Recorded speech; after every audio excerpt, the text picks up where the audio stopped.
de TV Liberté, c'est l'heure de notre chronique cinéma. Nous filons au cinéma aujourd'hui avec Élise. Merci Élise d'aller au cinéma avec nous. Nous vous présentons un excellent film ce matin qui est 2 jours et 1 nuit des frères Dardenne. Et avec Marion Cotillard, la fameuse. Avec la fameuse Marion Cotillard qui est quand même très belle, même dans la situation du film, c'est-à-dire une ouvrière qui sort de dépression, qui est maigre comme un clou et qui vraiment a du mal à remonter la pente. Mais elle est très profonde et elle est très forte parce que la caméra la fixe absolument de la première à la dernière minute. On avait déjà vu, cela dit, dans De Rouille et d'Os, justement, que Marion Cotillard n'avait pas peur d'apparaître à l'écran sans être pleine d'apparat. Vous avez tout à fait raison. Et déjà, elle portait ce rôle de combattante dans De Rouille et d'Os. Eh bien, c'est un autre rôle de combattant qu'elle a aujourd'hui dans ce film. C'est l'histoire d'une ouvrière qui sort d'une longue maladie, d'une dépression. Elle travaillait dans une entreprise de panneaux solaires qui, comme vous le savez, devait être la panacée, qui devait le renouvellement de l'énergie durable. Voilà, sauver la Terre entière. Cette entreprise fait des restrictions de personnel et bien évidemment, on élimine les gens qui ne sont pas là. Et quand elle veut reprendre son poste, on lui annonce qu'il a été supprimé. Et en plus de ça, on a demandé à ses collègues de voter et pour être bien sûr qu'ils votent correctement, on leur a offert une prime de 1 000 €. Donc, elle se retrouve menacée de cette expulsion. Le vote a eu lieu en parfaite illégalité parce que le DRH a téléphoné à chacun des électeurs. On voit là le système élégant de l'élection, toujours et encore. Et elle a 2 jours et 1 nuit pour aller voir chacun de ses anciens collègues et essayer de les faire renoncer à cette fameuse prime. Donc, nous avons, elle a les adresses de 8 personnes et donc nous avons 8 fois la même demande et donc nous visitons le Nord, le Grand Nord, le plat pays, ses usines, ses villes banlieues avec cette femme qui se bat et qui va à un moment donné désespérer. C'est absolument magnifique de... Bon, j'y allais avec des pieds de plomb parce que j'aime, si vous voulez, au cinéma embellir ma vie et je savais que une histoire de cette sorte... C'est pas très gai, très rose, n'allait pas me rendre souriante. Mais c'est vraiment l'histoire d'un combat magnifique qui, je ne dis pas la fin pour ne pas vous embêter et vous couper l'envie d'y aller, mais ce combat vaut la peine d'être vécu. C'est tout de même une satire de la vie de l'entreprise absolument radicale avec ce que je viens de vous dire. Et puis à 2 niveaux, parce que évidemment la première strate qu'on va pouvoir voir, ça va être effectivement le licenciement fomenté par évidemment les dirigeants de l'entreprise, donc qui n'auront pas honte d'aller faire pression de manière illégale, comme vous l'avez répété tout à l'heure. Néanmoins, on peut aussi s'interroger sur l'esprit de camaraderie de ses collègues, qui quand même sont très facilement enclins à prendre un chèque et à débarquer leurs collègues. Voilà, vous touchez juste. Alors, elle va voir chacun de ses collègues dans lequel il y a quelques Français qui disent que l'un dit que cet argent va lui servir à construire une petite terrasse, l'autre a payé son gaz et son électricité, le troisième a payé les frais de scolarité de l'enfant qui est à l'université. Les premiers à réagir positivement, il faut quand même bien le dire dans le film, c'est un musulman et un Africain, musulman lui aussi, qui dit noir et qui dit « mais mon Dieu me dit de le faire, mais si je le fais, si je refuse cette prime et si je vote pour toi, c'est moi le prochain sur la liste des suppressions de postes, parce qu'il est en CDD ». Donc ça, c'est encore une fois une critique. C'est aussi le problème de la société finalement très individualiste, qui part du principe que je suis d'accord dans le principe, mais toi d'abord parce que je ne veux pas me mettre en danger moi et je ne veux pas aller au feu en premier. Parce qu'au final, si tout le monde réagit de la manière opposée, à savoir en faisant bloc face à cette demande qu'il aurait formulée, c'est finalement eux qui seraient les plus forts. Absolument, absolument.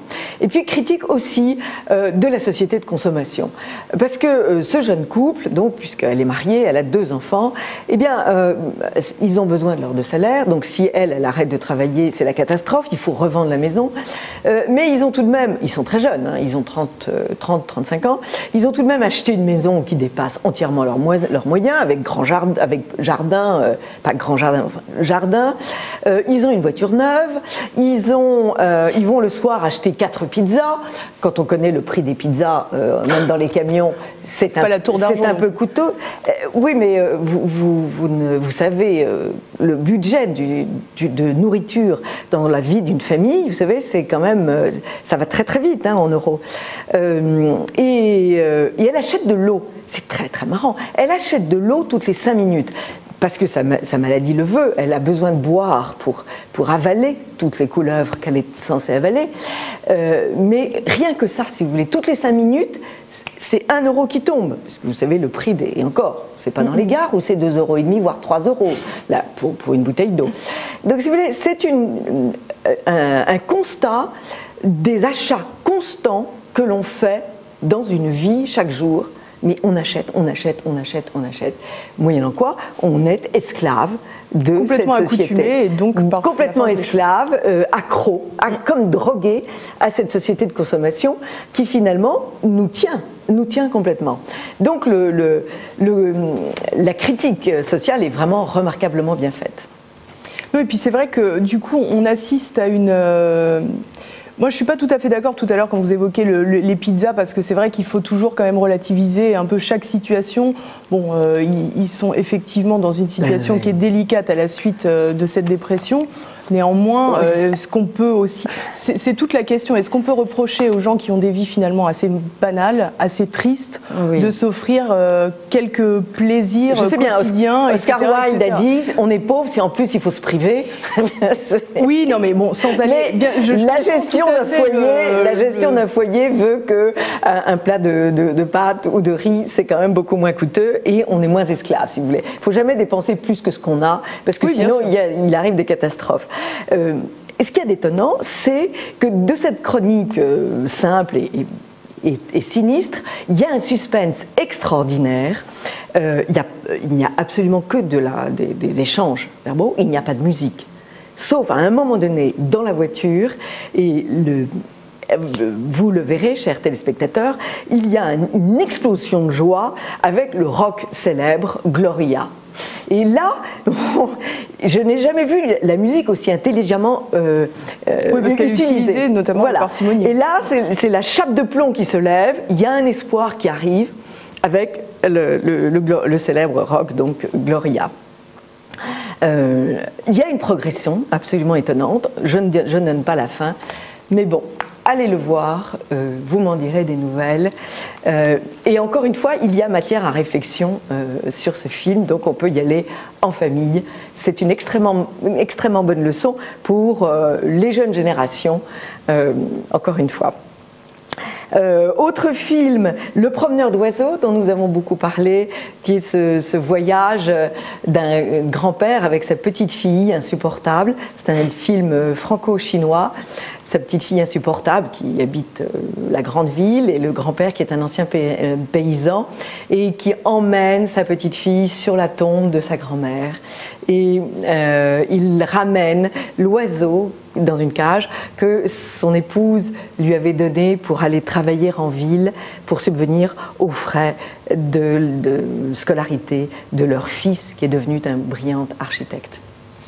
C'est magnifique, c'est le réalisateur des Papillons, qui était aussi un très joli film, à voir aussi en famille, je le conseille. Et puis Les Cristeros, je n'en reparle plus, mais il est toujours en salle, c'est absolument fantastique. Et un vrai succès finalement. Un vrai succès, et ce qui est normal puisque c'est un grand film. Et puis pour terminer cette rubrique, une fois n'est pas coutume, mais comme cela passe ce soir et que le concert est mardi 12 juin, je vous invite à un concert gratuit, Élise, gratuit. Ce sont les suites de... Est-ce que vous avez déjà entendu les suites de Bach au violoncelle ? Oui, bien sûr. Eh bien, ces suites de Bach se sont données mardi 12 juin à l'église des Billettes, 24 rue des Archives, à 20h30.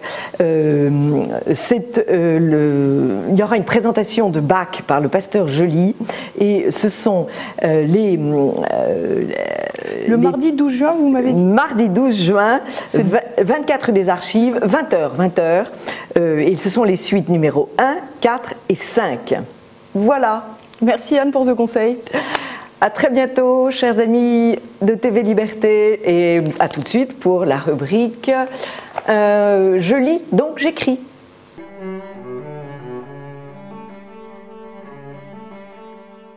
Chers amis de TV Liberté, bonjour et bienvenue dans cette émission consacrée à la littérature de jeunesse. Mon invité aujourd'hui, Jean-Paul Gourevitch, bonjour. Bonjour.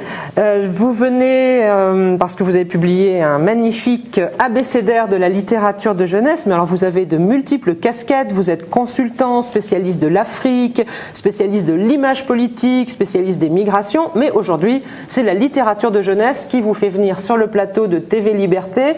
Donc nous allons partager cette émission à peu près en 3 parties, parler de votre ouvrage, l'abécédaire de la littérature de jeunesse, et parler d'un immense éditeur qui est Hetzel, et de son auteur phare, Jules Verne. Vous voyez, c'est une émission consacrée à de grands sujets et de grands personnages de l'histoire de la littérature enfantine. Donc cet abécédaire illustré de la littérature de jeunesse est paru à l'Atelier du Poisson Soluble, il y a quelque temps, très peu de temps. Oui, en septembre 2013. Alors c'est une mine de renseignements, sur tout ce qui concerne la littérature de jeunesse. Je vais l'ouvrir un peu à une page au hasard, allez, disons au hasard. Qui trouve-t-on? On trouve Jean de La Fontaine, notre fabuliste national. On trouve ensuite Gaston Lagaffe. Qui ne connaît pas les aventures de cet anti-héros? Ensuite, Selma Lagerlöf, évidemment, pour le voyage de Niels Holgersson. Elle est suivie d'un terme complexe, qui est le terme de laïcité, donc qui va être peut-être développé d'ailleurs avec la politique éditoriale de Hetzel tout à l'heure. Maurice Lallot, qui est un illustrateur dont j'ignorais tout, avant d'avoir ouvert votre livre. Un éditeur Lamartinière Jeunesse, une illustratrice bien connue aussi des lecteurs, qui est Nicole Lambert, puis ses adorables triplés. Pierre Lamblin, dont j'ignorais aussi beaucoup de choses, et Albert Lamoris pour son Ballon Rouge.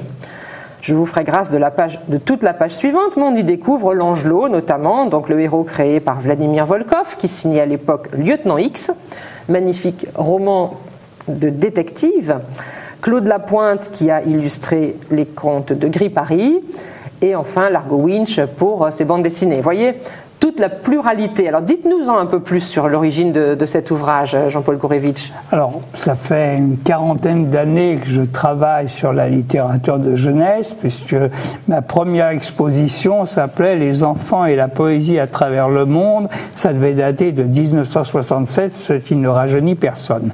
Mais l'idée, c'était de mettre dans un seul ouvrage les auteurs, les illustrateurs, les BDistes, les éditeurs, les héros, les thèmes, les organismes, et de faire cela sous forme d'un abécédaire alphabétique depuis le XVIe siècle jusqu'à aujourd'hui, parce que la littérature de jeunesse n'est pas née d'hier, et d'ouvrir en même temps aussi des fenêtres sur les principales littératures étrangères. Donc il y a 2500 entrées, il y a 1700 illustrations, et on a essayé de faire un ouvrage qui soit le plus complet, le plus agréable à regarder et le plus exhaustif possible. Oui, c'est tout en couleur, hein. C'est vraiment très très joliment illustré. Donc vous avez travaillé avec le musée de l'illustration jeunesse qui se trouve où alors? Alors à Moulins, j'ai travaillé avec une petite équipe dont les gens du CRILJ, ceux du musée de l'illustration jeunesse, ceux de la revue Griffon et quelques amis à moi. J'ai piloté l'ensemble du travail parce que c'est 10 ans de travail quand même, et ça suppose vraiment un certain nombre de recherches.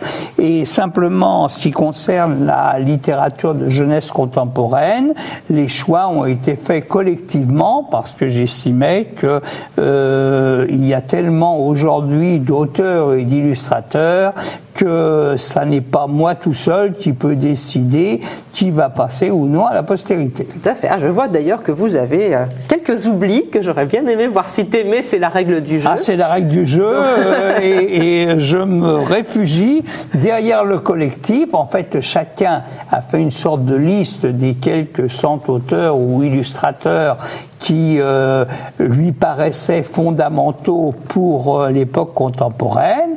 On a confronté les listes. Quand le même nom se retrouve dans un certain nombre de listes, on le garde. S'il ne se trouve que dans une, on ne le garde pas. Et puis j'ai laissé chacun donner un coup de cœur, parce qu'il faut aussi qu'il y ait un petit côté un peu personnel là-dedans. Mais quand même, c'est véritablement une sélection collective dans laquelle il peut y avoir parfaitement des oublis parce que chacun a ses positions, même si tous les gens qui ont travaillé avec moi sont des spécialistes de la littérature jeunesse. Voilà, donc c'est un ouvrage pour les décideurs, j'allais dire, pour les bibliothécaires, pour les professeurs, pour les maîtresses d'école, pour les parents, les grands-parents, pour tous ceux qui s'intéressent à la littérature de jeunesse dans l'histoire et actuellement.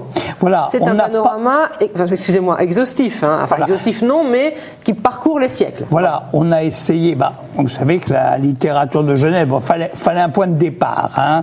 La littérature de jeunesse, elle n'a pas de père, mais elle a beaucoup de parrains. Donc il fallait démarrer, et pour moi, c'est Erasme qui est peut-être le point de départ, dans la mesure où c'est Erasme qui, le premier, a dit il faut une littérature pour les enfants qui soit pas la même que la littérature pour les adultes. Il faut une littérature très illustrée et il faut pouvoir faire des travaux pratiques à partir de cette littérature. Il prend un exemple, on dit voilà, si on veut parler d'un éléphant, il faut que l'enfant puisse avoir l'image de l'éléphant, il faut que l'enseignant puisse lui présenter un peigne en ivoire parce que c'est l'ivoire. Donc vous voyez, c'était très en avance, c'était de la pédagogie pratique. Donc, en fait, l'ouvrage va du XVIe siècle jusqu'à aujourd'hui, même jusqu'à 2013. Et puis, je vois que vous avez aussi un petit peu aussi écrit des petits romans pour les jeunes, les jeunes lecteurs de collège, toute une petite série. Donc ici, j'ai ulysse.com, mais on a aussi pharaon.com, pompéi.com, qui remettent dans l'histoire, enfin dans l'actualité, des histoires beaucoup plus anciennes. Donc vous mêlez le monde antique et le monde contemporain. Voilà, Ulysse a 12 ans, il a son ordinateur portable, il a son appareil photo numérique, il va aller sur les traces de son illustraïeul, il va lui arriver les mêmes aventures, mais au XXIe siècle. Donc tout est transposé et en même temps ça permet de découvrir la Grèce d'aujourd'hui et puis la Grèce d'hier, parce que il y a le palais d'Ulysse, il y a Ithaque, il y a Télémaque, il y a en fait toute l'histoire, mais c'est actualisé et ça marche très bien en CM2, en 6e et en 5e, pas tellement avant et plus du tout après. Très bien. Alors, venons-en à cet éditeur dont vous êtes un des spécialistes qui est Jules Hetzel. Racontez-nous un petit peu pourquoi d'abord vous êtes aussi admiratif d'Hetzel et puis comment vous en êtes venu justement à étudier toute ses publications. Alors, en 2005, c'était l'année Jules Verne. Donc tout le monde a fait son ouvrage sur Jules Verne. Et comme j'aime bien faire ce que personne ne fait, je me suis dit, moi je vais faire un ouvrage sur Hetzel, d'abord parce que sans Hetzel, il n'y aurait pas eu Jules Verne, et que Hetzel est quand même le créateur ou un des deux créateurs de la littérature de jeunesse, d'abord parce que c'est lui qui a embauché les grands éditeurs, les grands auteurs, Balzac, George Sand, Alexandre Dumas, Erckmann Chatrian et bien sûr Jules Verne ont écrit pour Hetzel. C'est lui qui a embauché les plus grands illustrateurs, Granville, Gavarni, Tony Johanneau, et puis tous les reporters d'images qu'il a créés pour illustrer Jules Verne, puis Gustave Doré par exemple. C'est lui qui a mis l'image dans le texte et le texte dans l'image. C'est lui qui a inventé la couverture dessinée, qui a inventé le marketing éditorial. Et donc, sans Hetzel, il n'y aurait pas eu de littérature de jeunesse autant au sens où on l'entend aujourd'hui. J'ajoute que cette année 2014 est le bicentenaire de la naissance d'Hetzel, qui est né le 15 janvier 1814, et c'est aussi malheureusement le centenaire de la fin de la maison Hetzel, puisqu'en 1914, Hetzel a été racheté par son concurrent Hachette. Les relations entre Hetzel et Hachette traversent tout le 19e siècle. Ils se disputent les auteurs, ils se disputent les illustrateurs, et puis ils n'ont pas du tout la même conception. Hachette, il est monarchiste avec les monarchistes, républicain avec les républicains et bonapartiste avec les bonapartistes. Hetzel, c'est le républicain pur sucre. Donc, quand Napoléon, le prince Louis-Napoléon Bonaparte fait son coup d'État et devient Napoléon III, Hetzel s'en va en Belgique, où il va rencontrer d'ailleurs Victor Hugo et où il va éditer Victor Hugo. Très bien. Alors, il avait aussi inventé, ou en tout cas vraiment développé, la presse enfantine, en fait, avec ce magasin d'éducation et de récréation, qui se disait journal de toute la famille, avec la collaboration de nos plus célèbres écrivains, savants et artistes, où, en fait, dans chaque numéro, on a des histoires pour un petit peu tous les âges. On a la famille Caoutchouc, les aventures d'une poupée, le rubis du grand lama et le château des Carpates de Jules Verne, que je pense les familles nombreuses devaient s'arracher à réception du numéro. Alors, ce n'est pas le premier à avoir créé les journaux pour la jeunesse. Les premiers journaux pour la jeunesse arrivent en 1828 avec le Bon Génie et surtout en 1832 avec le Journal des enfants. On s'aperçoit à ce moment-là d'ailleurs que c'est les journaux pour la jeunesse qui ont inventé le roman feuilleton. Oui, parce qu'il fallait fidéliser la clientèle. Mais ce qu'a fait Hetzel, c'est de créer un magasin. Un magasin, c'est là où on trouve de tout. Et donc, dans ce magasin d'éducation et de récréation, où les mots éducation et récréation sont bien liés, il y a à la fois des histoires pour les adultes, des histoires pour la jeunesse, et même de ce qu'on pourrait appeler des histoires en images pour les très très jeunes. Les tout petits. Alors, pour en venir à votre auteur aussi incontournable, donc Jules Verne, dites-nous un petit peu maintenant, Jean-Paul Gourevitch, qui lit Jules Verne et que lit-on encore de Jules Verne? Ça fait partie d'un patrimoine, donc quelquefois on pourrait se dire qu'on va le lire en petits morceaux ou en livres recoupés, réécrits, avec... bon. Qui lit maintenant un roman de Jules Verne du début jusqu'à la fin? Le lectorat a beaucoup changé. Le lectorat de Jules Verne, au départ, c'était des jeunes, disons entre 8 et 15 ans, oui. Et des adultes qui lisaient aussi Jules Verne pour le côté science-fiction, aventure-fiction qu'il y avait.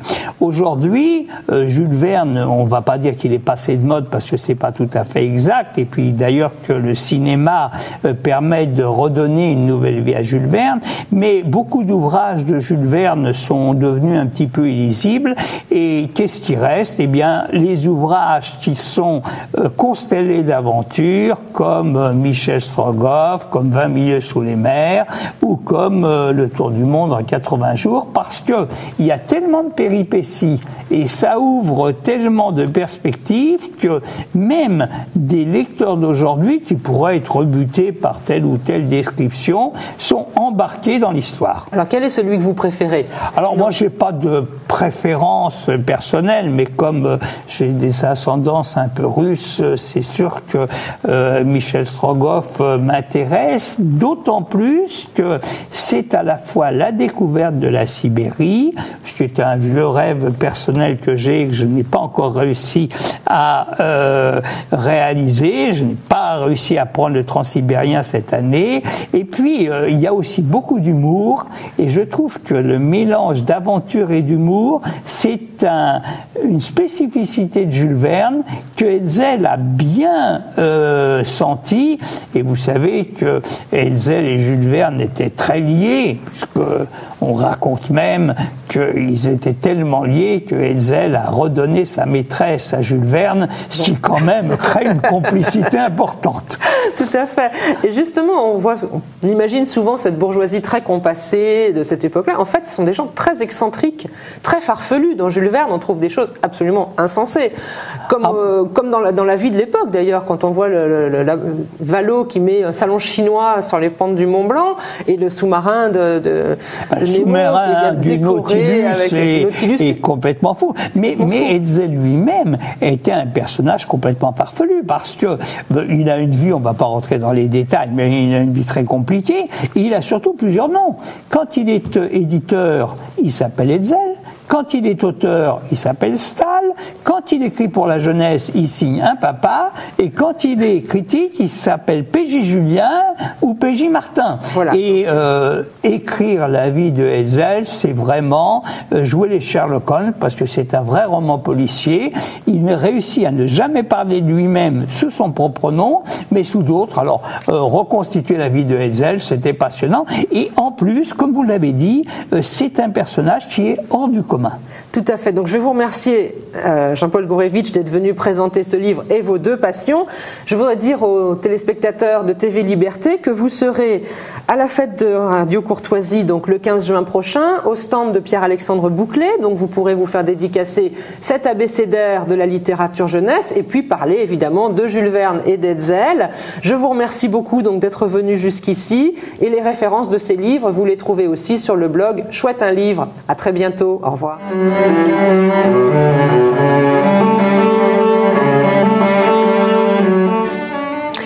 Amis de TV Liberté, pour cette séquence-là en beauté, nous avons invité une artiste, Sabine Jeannot. Bonjour Sabine. Bonjour. Qui commence une exposition à Versailles de tableaux photos. Alors, vous avez fait une école de graphisme, vous avez toujours fait de la photo. Expliquez-nous ce principe du tableau photo.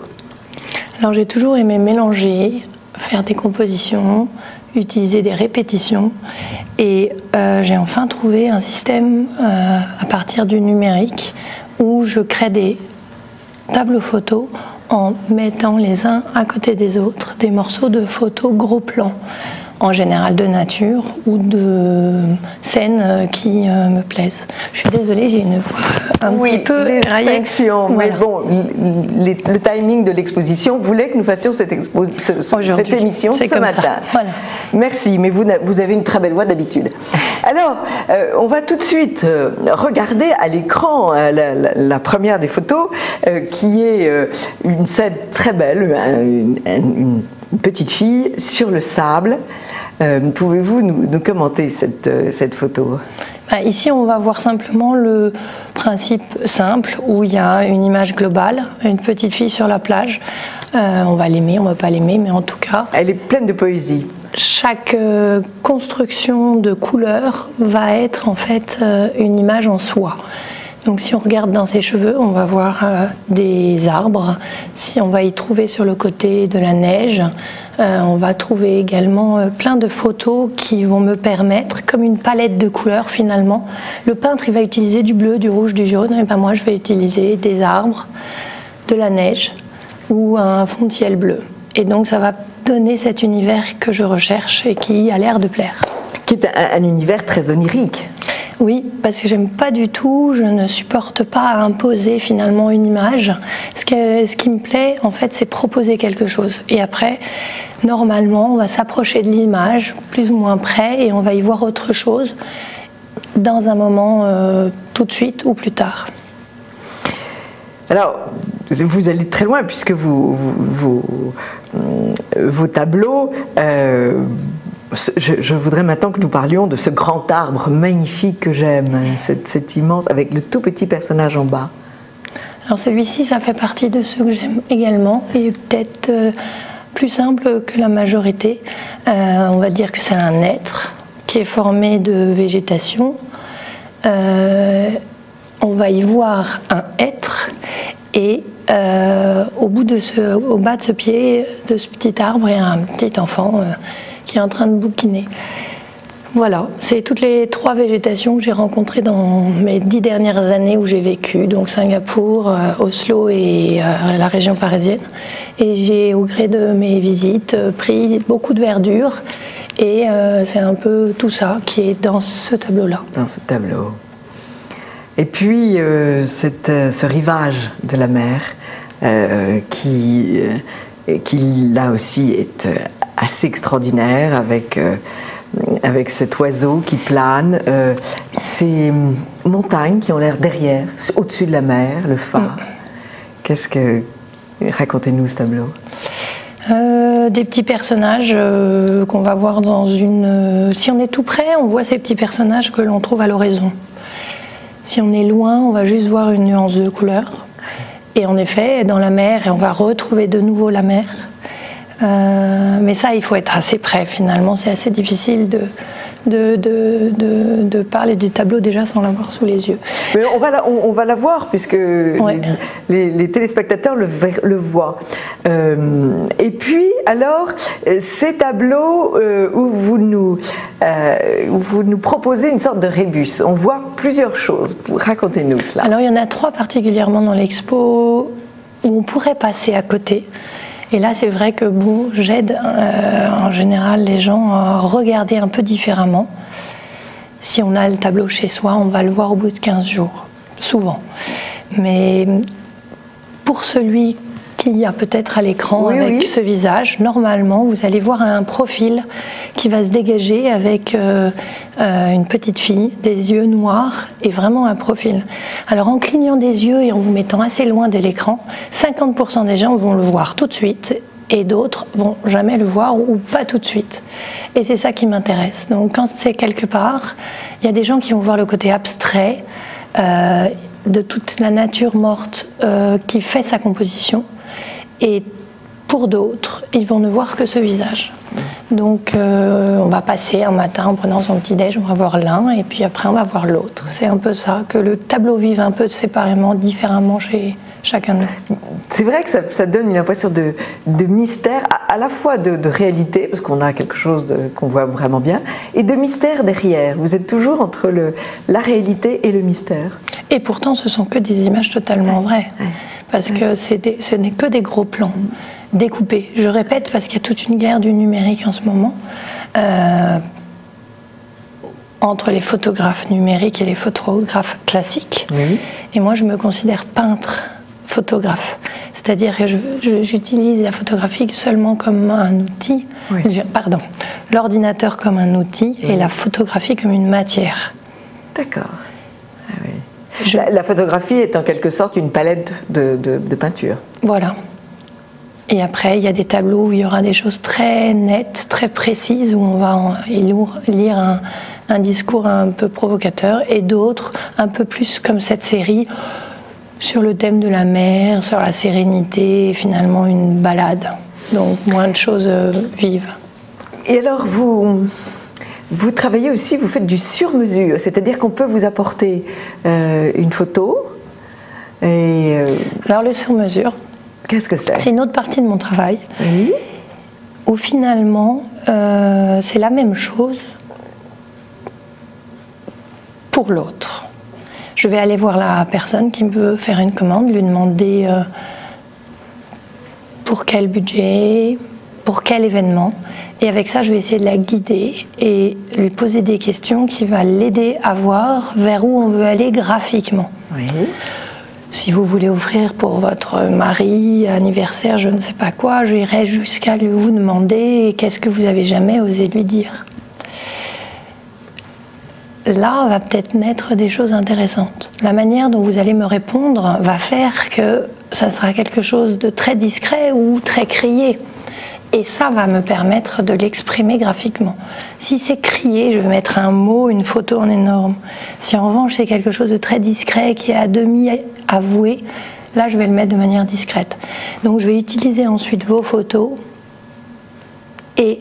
Oui, vous travaillez à partir des photos de la personne qu'elle vous donne. Oui, parce que c'est du sur-mesure et c'est ça qui va permettre que ce soit votre univers et votre histoire. En revanche, il y a ma patte graphique, donc mes systèmes de graphiques qui vont être connus, mais il y a toute une histoire qui va vous appartenir et qui sera dedans. Alors c'est vrai que ça fait un peu plan-plan, un peu... non, bon, c'est une très belle idée. Oui, oui. Les gens sont pour l'instant chaque fois très étonnés de la justesse qui émet quelques émotions ou larmes auprès des gens qui reçoivent les cadeaux, puisque le but est de toucher le cœur des gens. Mais c'est parce que vous êtes vous-même, vous avez des antennes pour comprendre les autres. Vous êtes très, très fine et très sensible. C'est vrai que... Et très observatrice. Sur mon parcours, il y a le parcours graphique, et une seule chose qui relie tout mon parcours serait sûrement cette envie et cette capacité à, en effet, me servir de mon intuition pour voir qui fait ce qui vous fait unique par rapport à votre voisin. Et cette spécificité-là me plaît et m'importe. Et c'est ça que j'ai toujours voulu le mettre en valeur. C'est très joli comme idée. Discerner l'unique dans la personne qui est en face de vous, c'est très fort. J'estime qu'il n'y a pas une personne mieux qu'une autre. Alors autant voir les choses par le biais positif. Oui, oui, non, c'est exact. Et alors, pouvez-vous nous décrire un tableau que vous avez fait? Nous n'allons pas le montrer à l'écran puisqu'il est dans une maison et que c'est du domaine du privé. Mais pouvez-vous nous donner un exemple sur un tableau comme ça que vous avez réalisé? Alors, par exemple, un couple, donc j'habitais à Oslo l'année dernière, m'a demandé...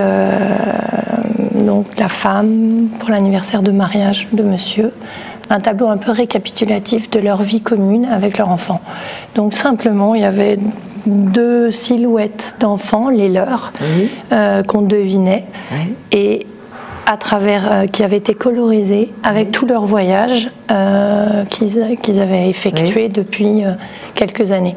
Et donc, ayant beaucoup voyagé, on pouvait retrouver des points et des histoires. Ainsi, donc il y avait ça, et puis les parents qui étaient quand même pour l'un et pour l'autre très discrets pouvaient se retrouver, mais nous ne les aurions pas retrouvés en voyant le tableau au mur. Donc c'est ce décalage entre ce que les gens vont voir et finalement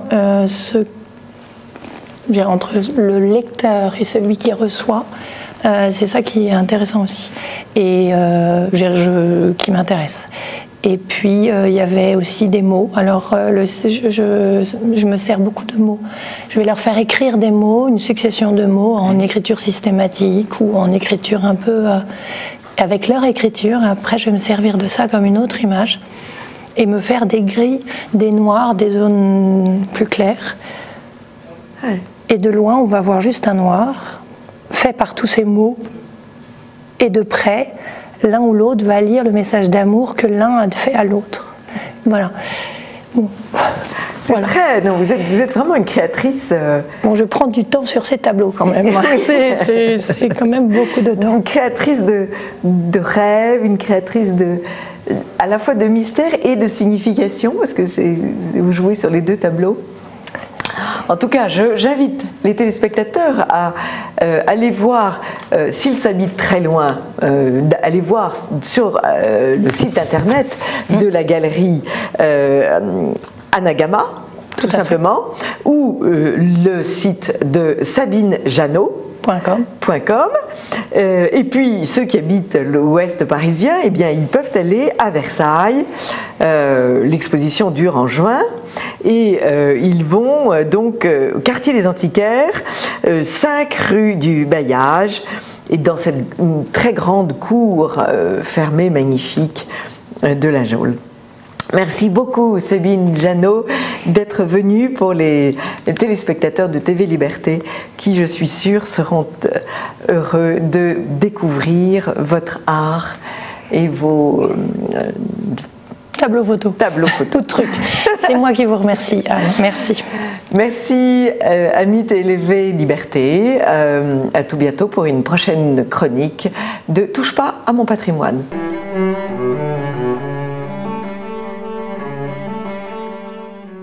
Chers amis de TV Liberté, nous partons ce matin visiter un très beau château, le château de Trois-Sereux, dans l'Oise, pour cette rubrique « Touche pas à mon patrimoine ».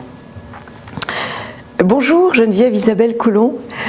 Et merci de nous accueillir dans ce château de famille que vos parents, Pierre et Roselyne Tranier, ont acquis et rénové et auquel vos parents ont rendu son âme, puisque je crois que après-guerre, il a été utilisé par pour un lycée agricole, pour des établissements hospitaliers, des choses comme ça. Un lycée agricole, en effet. Et qui avait fait beaucoup de dégâts. C'est-à-dire que pour un lycée, il faut bien un stade pour que les jeunes puissent faire le sport. Il faut bien avoir aussi les éléments de sécurité comme les pompes à incendie. Et tout cela s'était installé à l'intérieur du château. Avec des clapiers dans la cour. Exactement. 30 camions de gravats. 30 camions de gravats, vos parents ont dégagé, c'est titanesque. Alors, présentons cet homme et cette femme que j'admire infiniment. Ils aiment les livres d'histoire, l'un et l'autre, les gros livres d'histoire, et ils finissent par acheter un grand livre d'histoire en pierre, en fait.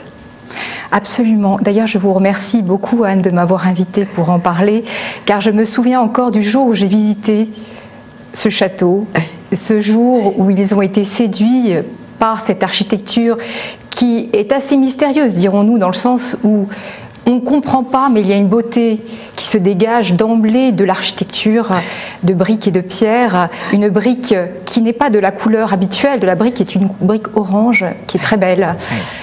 Et c'est vrai qu'on comprend par la suite, à travers les architectes qui se sont intéressés à ce bâtiment, pourquoi il nous inspire cette séduction d'emblée. Et alors, ce château est ouvert au public 300 jours par an, toutes les après-midi? Tous les après-midi à partir de 14h oui. Jusqu'à 17h. Mais en fait, s'il y a quelques visiteurs qui se présentent un peu tard, ils les accueillent toujours. Oui, j'imagine. Avec des expositions, avec des manifestations musicales, puisque votre père est en plus musicien. Et cette opération de rénovation a été tellement réussie que vous avez reçu moult prix, dont le prix Renaissance de Michel de Rostelan. Et c'est grâce à Michel de Rostelan que j'ai découvert cette belle œuvre. Alors, tout de suite peut-être, faire un petit rappel historique. Ce château il y a toujours eu un château là, et nous remontons au 8e siècle. Oui, absolument. En fait, on peut dire même que c'est un lieu d'habitat gallo-romain déjà. Oui, oui. Bon, et après, vous avez eu effectivement un premier château médiéval. Le premier seigneur de Troissereux dont nous parlons, c'est Brunulf, oui, qui était en fait l'oncle du grand roi Dagobert. Oui. Et malheureusement, à la mort du père de Dagobert, Brunulf a conspiré pour essayer de prendre sa place et il a été jeté dans un puits. Donc c'est une histoire un petit peu triste. C'est le sort des conspirateurs. Voilà. Et puis, Jean, au XIIIe siècle, Jean de Châteauvillain, qui suit Saint-Louis à la croisade. Absolument, il fait partie des grands chevaliers qui eurent les yeux crevés et pour lequel par les Sarrasins a été construit à Paris. Voilà. Oui, on ne se rappelle jamais l'origine des 15-20, mais c'est donc Saint-Louis et tous ces malheureux qui ont été... On dit qu'il avait donné à cet ami, Jean de Châteauvillain, la croix qu'il portait ordinairement à son cou, dans laquelle se trouvait un morceau de la vraie croix. C'est dire si ce chevalier était proche... de Saint-Louis, oui. Voilà. Absolument.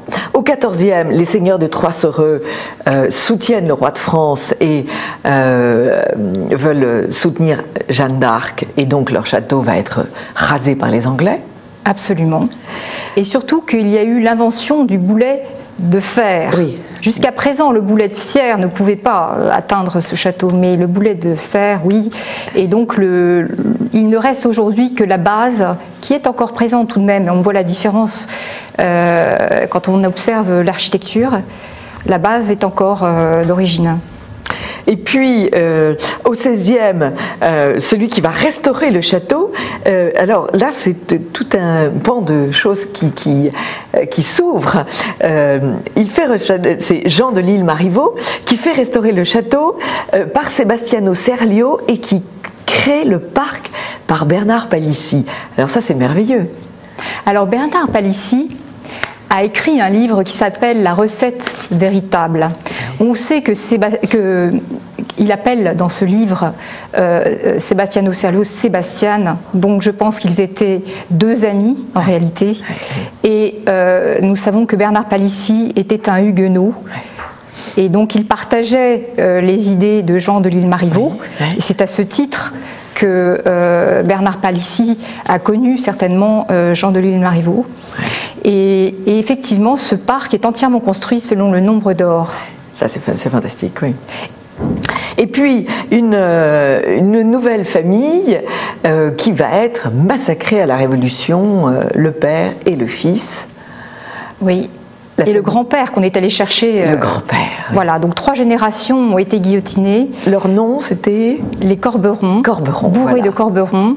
Le marquis. Et en fait, ils étaient de grands musiciens, ils aimaient beaucoup l'art. Et on dit que lorsqu'ils étaient emprisonnés à la conciergerie, le marquis de Corberon jouait merveilleusement du violon. Et il avait un Stradivarius qui existe encore aujourd'hui, qui est parmi les plus beaux Stradivarius du monde. Il appartenait à ce marquis qui jouait en fait du violon en attendant la mort. La mort. Oui. Alors, de cette dynastie reste une petite Rosalie, et nous la retrouvons, vraiment cette histoire est inouïe, nous la retrouvons au cours d'un bal au château de Troissereux, où est présent Napoléon. Napoléon voit cette jeune fille un peu étonnée, un peu effarée. Elle ne reconnaît personne, bien sûr, puisque son monde a été éliminé à la Révolution. Et Napoléon vient à son secours. Il a un jeune officier plein d'avenir dans son entourage.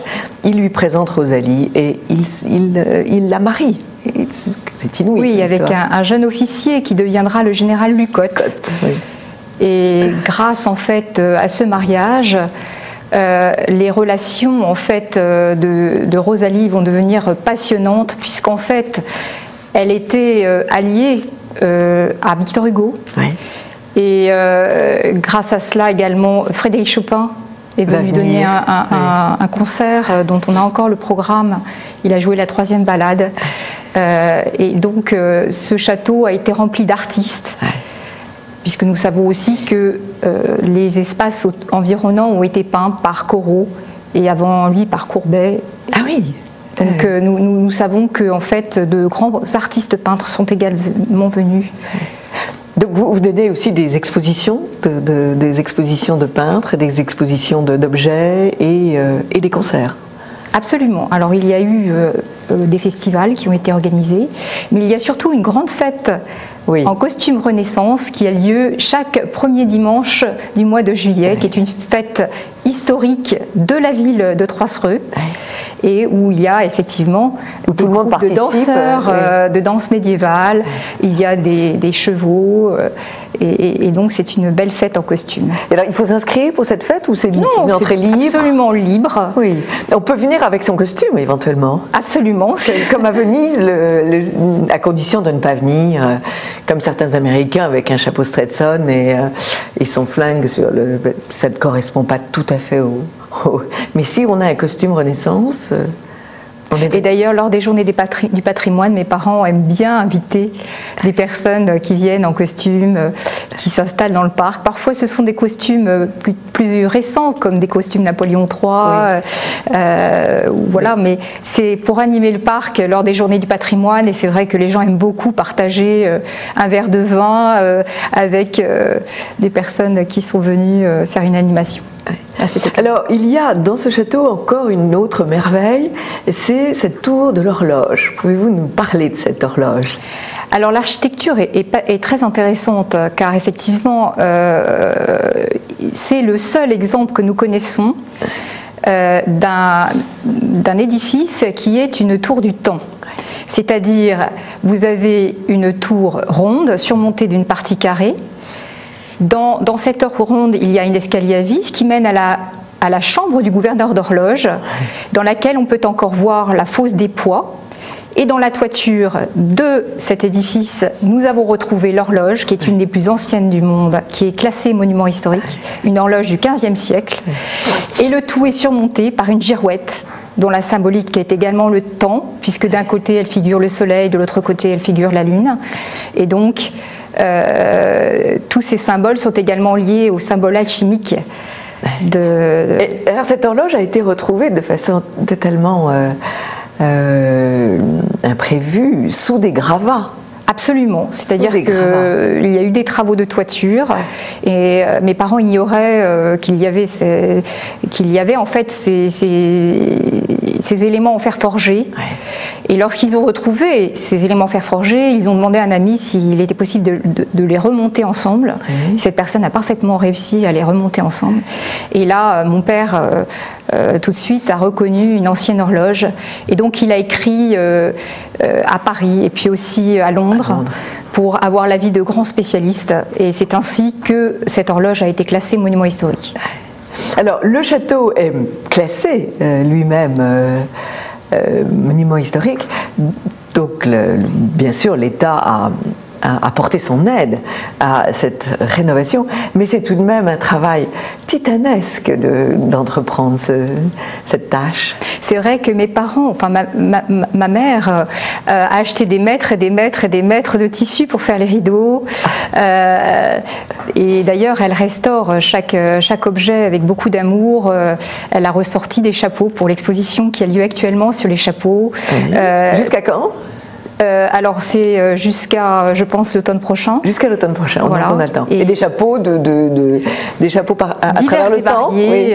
Vous avez des oiseaux de paradis, vous avez des chapeaux de forme, vous avez toutes sortes de... Et vous avez les boîtes des chapeaux. Les boîtes des chapeaux, très important, les boîtes des chapeaux. Et c'est vrai qu'elle est extrêmement soigneuse, donc tout est vraiment amidonné, soigné, sorti. Et puis alors, ce parc immense, ce parc est classé, lui aussi, avec un canal, un grand canal, et des roseaux. Dans ce canal, il y avait des roseaux qui ont été arrachés l'un après l'autre. Bien, en fait, c'est un parc qui est très intéressant puisqu'on y trouve des arbres qui sont également très beaux et qui ont été inventoriés par des organismes nationaux de classement des arbres, comme des platanes d'Orient, des cyprès chauves. Et si cela vous intéresse, vous pouvez admirer les pneumatophores, qui sont ces espèces de racines qui sortent des cyprès chauves, pardon, qui poussent dans l'eau. Et puis, il y a des espèces d'orchidées sauvages. Quand on se promène, on peut admirer des choses qu'on voit rarement. Il y a également beaucoup d'oiseaux. Vous voyez des pivers, des hérons. Et deux immenses vases qui ont une forme de vase Médicis. Absolument. Qui sont monumentaux. Deux vases monumentaux qui ont été restaurés. Il y en avait 4 à l'origine. Voilà. En tout cas, merci beaucoup Geneviève Isabelle Coulombe de cette invitation au château. On pourrait en faire un poème. J'invite les téléspectateurs de TV Liberté à partir à Trois-Soreux pendant ce printemps et cet été. Donc c'est sur l'autoroute du Nord, dans la direction de Beauvais. Et vous serez accueillis comme des princes, j'ai envie de dire, par la famille Tranier qui a le grand sens du partage de cette beauté. Je pense que c'est cela qu'on peut dire de votre famille. Oui, ils ont vraiment envie de partager et c'est vraiment justifié, je pense, parce que ce parc de Bernard Palissy est vraiment magnifique et énigmatique et c'est le seul exemple de parc huguenot qui reste en France. En tout cas, merci beaucoup et nous allons terminer cette émission en entendant votre père jouer, improviser un peu à la manière de Chopin au château de Trois-Soreux, puisque ce château est vraiment le château de toutes les grâces et de toutes les muses. Merci beaucoup. Merci beaucoup, Anne. Et revenez quand vous voulez pour annoncer d'autres expositions. Volontiers. Voilà, chers amis téléspectateurs, à très bientôt pour une nouvelle perle de culture.